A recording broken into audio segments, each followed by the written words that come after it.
يا ربي صل على المختار طه البشير واغفر لنا كل زله وامحنا في النظير يا ربي صل على Bismillahirrahmanirrahim. Alhamdulillahirabbil alamin. Allahumma salli wa sallim ala sayyidina Muhammadin wa ala ali sayyidina Muhammadin. Miftahi babi rahmatillah adada ma fi ilmillah. Salatan wa salaman daimaini bidawami mulkillah. Assalamualaikum warahmatullahi wabarakatuh. Sahabat online yang dirahmati Allah, alhamdulillah kita bisa berjumpa kembali. Mudah-mudahan kita senantiasa diberikan kesehatan, umur panjang fi taatillah, juga senantiasa mendapatkan taufik dan hidayah dari Allah Subhanahu wa ta'ala. Pada pertemuan kita kali ini, mari kita ngaji bareng Habibana Novel bin Muhammad Al-Idrus, yaitu tentang fungsi ijazah suatu amalan, serta waktu yang afdol untuk mengerjakan sebuah amalan.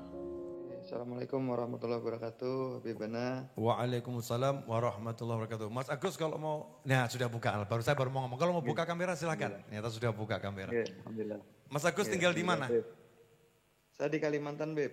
Di Tanjung, Kalimantan Selatan, Banjarmasin. Oh, Masya Allah. Di Tanjung ya? Alhamdulillah. Tanjung, Beb. Mau nanya tentang apa ini? Nanya tentang tadi ada istighfar, Beb, ya. Datang ke majelis, salah satunya juga istighfar. Nah, kalau seperti ini kita online gitu, Beb, menghadiri majelisnya online, apakah itu juga termasuk salah satu kita beristighfar, Beb? Siap. Dan misalnya saat kita menghadiri majelis tersebut ada ijazah yang diberikan, itu apakah kita juga bisa mengamalkannya, Beb? Mungkin itu, Beb, sedikit pertanyaan dari saya. Terima kasih, Beb. Sama-sama. Jazakumullah khairan. Pertanyaannya bagus. Ya, kita ambil ittiba sama ulama ya.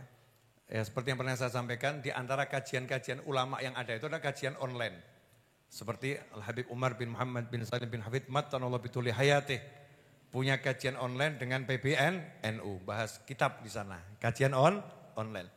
Maka orang yang ngaji secara live online maupun yang tidak live itu sama dengan orang lagi mencari ilmu. Contoh zaman dulu online-nya bagaimana? Saya ambil contoh boleh ya? Online zaman dulu.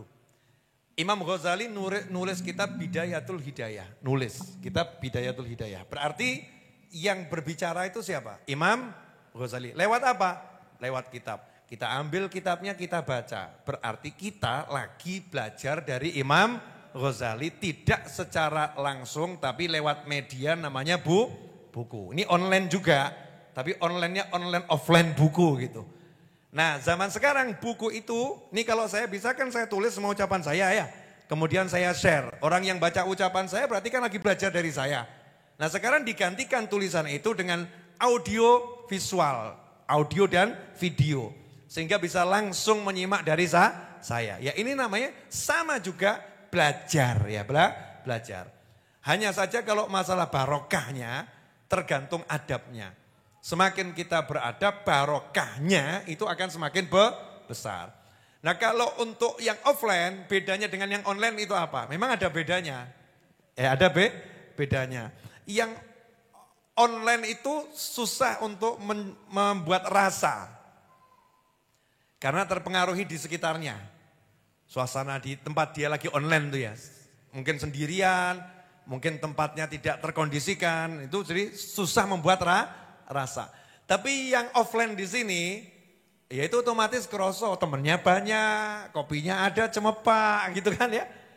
Nanti mau pulang gak usah mikir lapar karena ada makan, ada kadang punya teman untuk pulang, ada suasana yang terkondisikan sehingga duduk saja hati nyaman. Nah itu salah satu keuntungannya offline, keuntungannya. Bukan berarti yang online tidak untung. Online punya untung. Tapi kalau yang offline itu ada nilai plus yang lain, ya wajar-wajar saja semacam itu. Tapi kalau barokahnya, pahalanya insya Allah itu tergantung kekuatan niat masing-masing. Kemudian yang kedua terkait tadi ijazah kalau ada zikir. Zikir itu ijazah itu fungsinya apa? Fungsinya orang dikasih ijazah itu adalah untuk diukur. Orang ini kira-kira layak tidak mengamalkannya. Contoh, ya ada orang dia itu dokter bedah. Ya dokter bedah. Datang ke kiai, datang ke ustadz, datang ke habib. Minta ijazah zikir. Sama kiainya enggak dikasih banyak-banyak ijazah mungkin. Ya udah kamu setiap mau bedah baca sholawat ya. 1 kali aja cukup. Istiqomahkan bedahmu. Nah, kemudian dokter bedah ini lihat tayangan YouTube. Ya lihat tayangan YouTube. Sholat hajat agar hajatmu kabul. Nah ini dia mengamalkan sholat hajat. Pasiennya sudah siap dibedah, dia sholat hajat dulu. Saya mau mengamalkan ijazah sholat hajat. Tapi nggak tepat waktunya ya. Akhirnya pasiennya keburu berangkat. Berangkat kemana? Berangkat ke Allah Subhanahu wa ta'ala. Maksudnya apa? Biar bisa mengamalkannya sesuai kondisi masing-masing. Mahasiswa, pelajar. Ya pelajar. Minta ijazah sama kiai. Dikasih ijazah. Ijazahnya apa? Kamu belajar yang banyak ya. Belajar yang banyak. Istiqomah belajar. Nah yang satu, gak ke kiai, gak ke habib, gak ke ustadz. Lihat YouTube. Wah ada sholat tahajud 1000 rakaat. Langsung dia, saya akan amalkan. Semangat 1000 rakaat. Ya, akhirnya paginya enggak kuliah. Mengecewakan orang tuanya. Enggak tepat sasaran. Jadi fungsi ijazah itu adalah untuk menempatkan amalan sesuai dengan yang diberi satu. Yang kedua, ketepatan amalan. Karena amalan kalau diijazahkan, amalannya ini harus tepat. Kalau enggak diijazahkan, nanti amalannya enggak tepat. Contoh, pengucapan. Kadang-kadang orang cuma ngambil dari share-sharean WA. Ternyata yang buat konten enggak ngerti bahasa Arab. Asal copy paste ambil dari konten plek. Ternyata itu haditsnya salah. Salah titik, kurang titik. Oh nanti ada yang kepotong baknya, salah ketik. Akhirnya bacanya salah, kan jadinya salah. Maka perlu disodorkan kepada ulama. Betul enggak bacaannya seperti ini? Di situ ulama mengijazahkan. Saya ijazahkan kamu baca ini. Udah jelas bacaannya. Nah kalau selama di YouTube atau media sosial yang diijazahkan itu hal umum. Baca sholawat pagi 10 kali, baca sholawat sore 10 kali. Baca Al-Quran 1 juz, baca kalimat tahlil 100 kali. Kan hal umum yang sederhana, silakan amalkan. Tapi kalau ada ijazah, silakan kamu kurung diri di dalam kamar, matikan lampu. Baca kalimat ini 2000 kali, ojo sih. Tanya sama ahlinya, betul enggak ini saya boleh mengamalkan. Karena ini sifatnya di luar obat umum. Mudah-mudahan singkat tadi bisa dipahami. Satu kali lagi Mas Fadri. Mas Agus, jazakumullah khairan. Alhamdulillah, Beb. Terima kasih. Sama-sama. Terima kasih Mas Agus. Baik.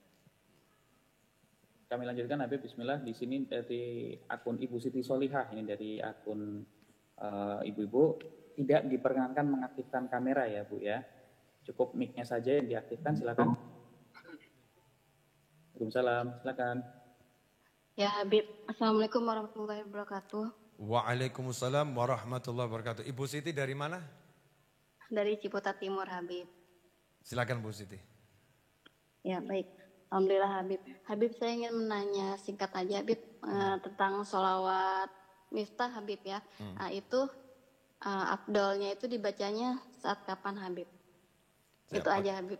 Makasih. Terima kasih. Assalamualaikum warahmatullahi wabarakatuh. Waalaikumsalam warahmatullahi wabarakatuh. Pertanyaannya bagus. Ya, afdolnya dibacanya kapan? Yang pertama, afdolnya diistiqomahkan. Ya, afdolnya diistiqomahkan. Tiap hari dibaca jumlah tertentu. Ya jumlah tertentunya itu berapa? Ya berapa? Mulai dari yang ringan. 10 pagi, 10 sore. Misal begitu ya. Atau naikkan. Pokoknya satu hari saya baca 100 kali. Nah, kapan afdolnya? Ya biar istiqomah, gimana caranya? Ya fokusnya itu di istiqomah. Istiqomah 100 kali. Wah kalau saya 100 kali sekali duduk kelihatannya nggak akan istiqomah. Tapi kalau 100 nih dibagi 5, 20. Ya udah, pokoknya sebelum sholat saya baca 10, setelah sholat saya baca 10. Saya bisa istiqomah. Nah, kita cari bagaimana caranya bisa istiqomah. Caranya bisa istiqomah.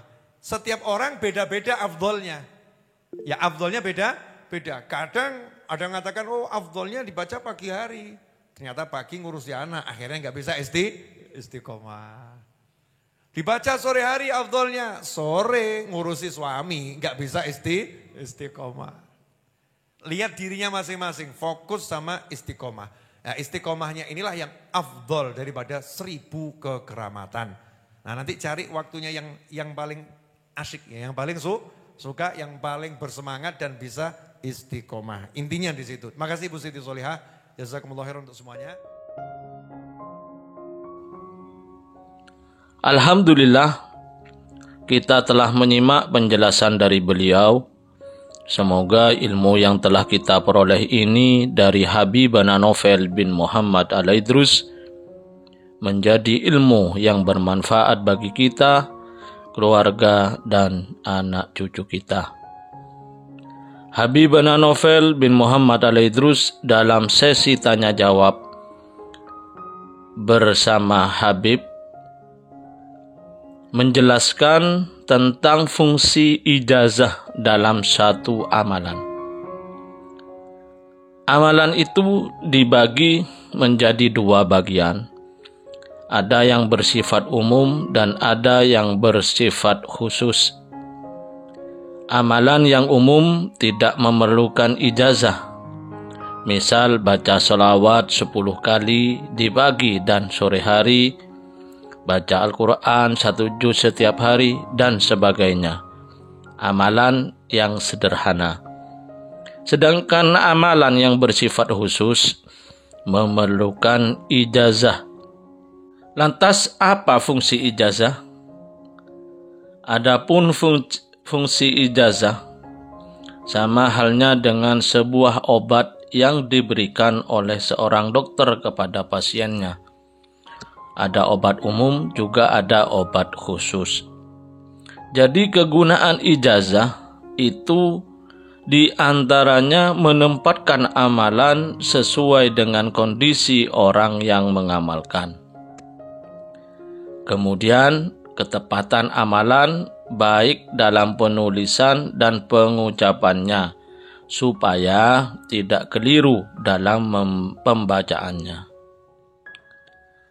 Kemudian Habibana Novel bin Muhammad Al-Idrus juga menjelaskan bahwa hal yang terpenting dalam mengamalkan sebuah amalan adalah keistiqomahannya. Keistiqomahan dalam membacanya dan waktunya. Karena keistiqomahan punya peranan penting dalam kesuksesan sebuah amalan. Semoga kita bisa memahami dan senantiasa mengamalkan dari apa yang telah beliau sampaikan, dan semoga hidup kita berkah, dipenuhi ketenangan dan kebahagiaan. Amin ya rabbal alamin. Wallahu a'lam bishawab. Semoga barokah dan manfaat. Assalamualaikum warahmatullahi wabarakatuh.